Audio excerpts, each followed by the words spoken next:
ഇന്ന് ഞാൻ എൻ്റെ വീട്ടിൽ നിന്ന് ഇറങ്ങിയപ്പം കണ്ടൊരു സംഭവമാണ്.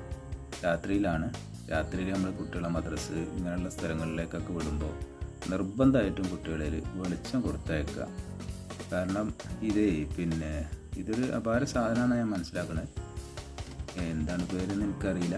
ഏതായാലും കുറേ പുള്ളിയും കെട്ടും ഒക്കെ ഉണ്ടെന്ന് പോലെ ചെറിയ കുട്ടിയാണ്. ഇതിൻ്റെ വലുത്, അതായത് തള്ള ഇവിടെ എവിടെയെങ്കിലും ഉണ്ടാകാൻ തന്നെ ചാൻസ് ഉണ്ടാവും. ഇതിൻ്റെ കൂട്ടത്തിൽ വേറെയും കുറേ കുട്ടികളൊക്കെ ഉണ്ടാകാൻ ചാൻസ് ഉണ്ടാവും. ഏതായാലും ഇതിൻ്റെ പേരെന്താണെന്ന് അറിയുന്നവരുണ്ടെങ്കിൽ ഇതൊന്ന് കമൻറ്റ് ബോക്സിൽ ഇടുക, ഒന്ന് ഷെയറും ചെയ്യുക. കാരണം ചെറിയ കുട്ടികളൊക്കെ മദ്രസകളിലൊക്കെ പോകുന്നതാണ്. നിർബന്ധമായിട്ടും വെളിച്ചം കൊടുത്തയച്ചിട്ടല്ലാതെ അവരൊന്നും മദ്രസയിലേക്ക് അയക്കരുത്.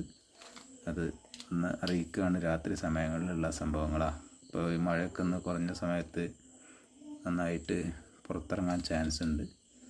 അപ്പോൾ അതൊന്ന് സൂക്ഷിക്കുക.